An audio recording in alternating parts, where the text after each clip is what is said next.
Hey everyone, welcome back to the channel. It's Rickstar, and today we're diving into something that could change the landscape of competitive Pokemon forever. I'm talking about the upcoming game Pokémon Champions. Whether it's releasing in 2025 or 2026, the early details we've seen have me super hyped, and I think this game could be the one that finally bridges the gap between casual fans and the hardcore competitive scene. But here's the real kicker. If they do this right, it could allow the future mainline Pokemon games like Pokemon Legends ZA to focus purely on immersive single-player experiences, while Champions becomes a permanent home for ranked and competitive battling. Let's talk about what that can mean for the franchise. So far, Pokemon Champions is shaping up to be something truly unique. From what we've gathered, the game might feature both single-player modes and a dedicated VGC-style battle system. That means it can cater to both casual players who love the main story, as well as competitive battlers looking for their next challenge. One of the most exciting things, the return of Mega Evolutions, Terrasilizations, and potentially even Z-moves and Dynamax. If they actually combine all these battle gimmicks into one game, we could be looking at the most diverse and strategic meta ever in Pokemon history. Imagine the layers of depth and creativity that could come from choosing your gimmick based on a team synergy, opponent reads, or specific matchup counters. Every generation, Pokemon brings something new to the table, but those gimmicks have always been isolated in their own era. With Pokemon Champions, we're potentially getting a game where all those ideas collide and evolve together. That changes everything. We're talking about a battle environment that rewards knowledge of every previous generation, a true masterclass for strategists and competitive thinkers. But it goes even deeper than that. Having a centralized platform where these gimmicks live means Game Freak and the Pokemon Company could finally begin balancing them against each other on a consistent basis. In past games, the balance was always tied to the specific generation, but here they could introduce patches, adjust movesets, update abilities, and respond to player feedback in real time. It opens the door for a living, breathing competitive ecosystem where the meta is always evolving, not just every 3 or 4 years, but possibly season by season.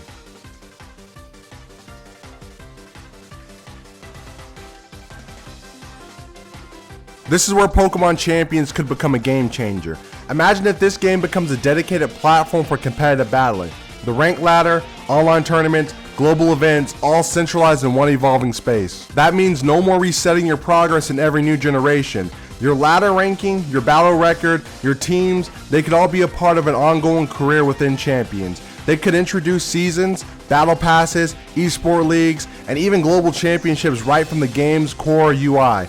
It could be the hub for VGC, Smogon style battle formats, Battle Stadium, and more. And by doing that, it gives space for mainline games like Pokemon Legends ZA to really explore their single player potential. No longer do they have to split the focus between story and battle balancing. They can go all in on immersed storytelling, cinematic experiences, unique mechanics like crafting or mainline time jumps, and build the kind of world that fans actually dream about. This division of purpose benefits everyone. Competitive players get a consistent, reliable platform, story-focused players get a higher quality content, and casual fans can dip in both depending on what they're feeling. Right now, the Pokemon VGC community is passionate, skilled, and creative. But let's be real, it's tiny compared to other esports scenes. The infrastructure just hasn't been there. If Pokemon Champions builds that foundation, we could see a complete renaissance for competitive Pokemon. I'm talking about ranked ladders that actually mean something. Placement-based rewards, live tournaments with prize pools, maybe even regional qualifiers right inside of the game. The kind of ecosystem that pulls in streamers, content creators, and fans who want to climb, compete, and showcase their skills. It would also mean more visibility. Think Twitch streams packed with thousands of viewers watching top battles. Think Pokemon making it into a larger multi-game tournament. Think players forming teams, orgs, sponsoring competitors, and commentators breaking down the metas in real time. And for new players, imagine an onboarding experience that actually teaches you the basics, EVs, IVs, matchups, synergy, speed control, team building without needing a 45-minute YouTube video or a Discord server crash course. Pokemon Champions could make the competitive scene inviting instead of intimidating.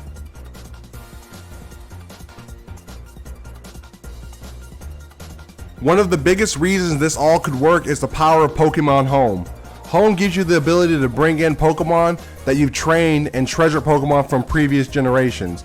It creates continuity. It rewards longtime players, and it makes all the hours you put into Go, Let's Go, Sword and Shield, Legends Arceus, Scarlet and Violet meaningful. Imagine this pipeline. You catch a rare Pokemon in Pokemon Go on your way from work. You move it into Pokemon Home. From there, you train it up in one of the Switch titles, then bam, you drop it into Champions for your ranked squad. That's incredible. That creates emotional attachment that makes your team yours, not just numbers on the screen.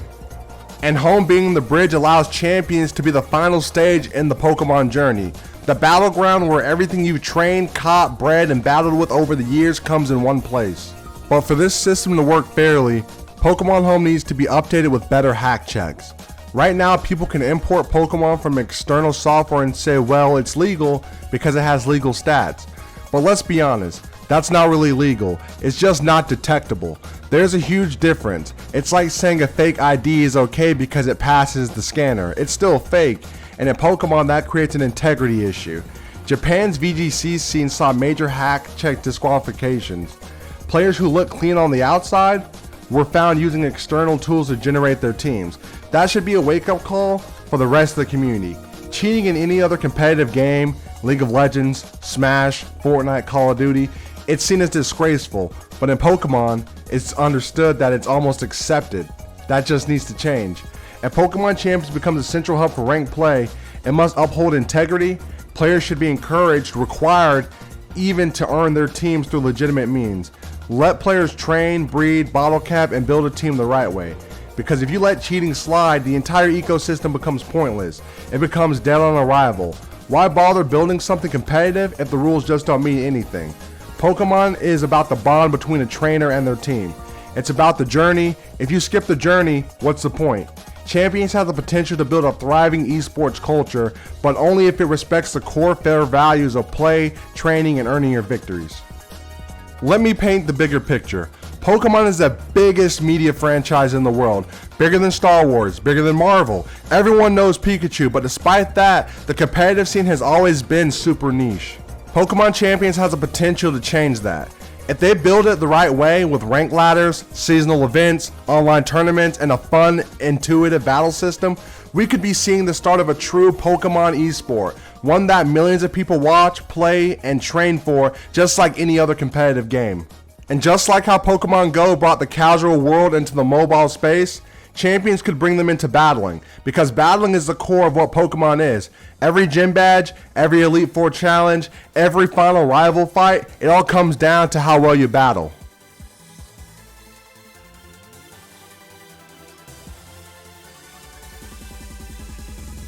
Now, we have to talk about something that's been holding the VGC community back for years: accessibility.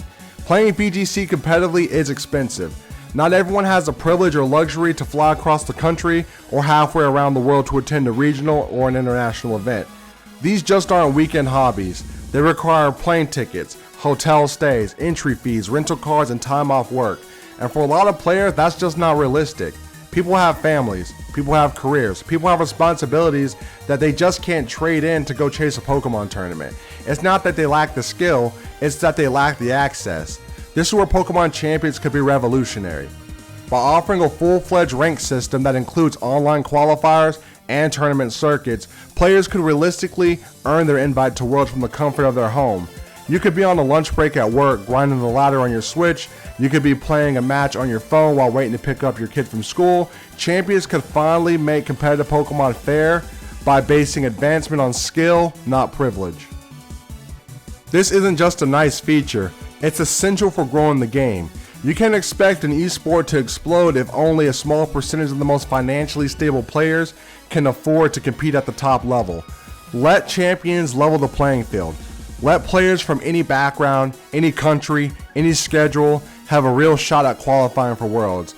That's what esports should be about: merit.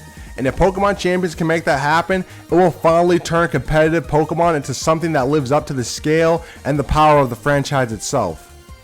So yeah, I'm hyped for Pokemon Champions, like really hyped, because it's not just about the gimmicks or the mechanics, it's about the potential to connect fans across all skill levels, the potential to bring casuals and competitors together, the potential to finally see Pokemon get the esports spotlight it deserves. And honestly, I love the idea that by giving competitive players their own playground in Champions, Game Freak and the Pokemon Company can start making single player games that go all in on world building, plot depth, and innovation. Pokemon Legends Z8 could be one of the biggest and best solo player games we've ever seen, and it doesn't even have to worry about competitive balance or rank mode. It could focus entirely on giving players a meaningful story, rich experiences, and that's the direction I think we all want to see. So whether you're a hardcore VGC grinder, a Go player who loves catching Pokemon on the go, or someone who just likes battling with your favorites, Pokemon Champions might be the game that brings us all under one roof. Let me know in the comments what you're hoping for in Pokemon Champions. Do you want to see global rank ladders? Do you want a full blend of Mega, Z moves, Dynamax, and Terra? Are you excited to bring your Go catches into the battle? And do you think Pokemon Legends Z8 could benefit from a more story-driven focus? Make sure you smash that like button if you enjoyed the video, and don't forget to subscribe for more Pokemon content. This is Rickstar signing off, and I'll see you on the battlefield in Pokemon Champions.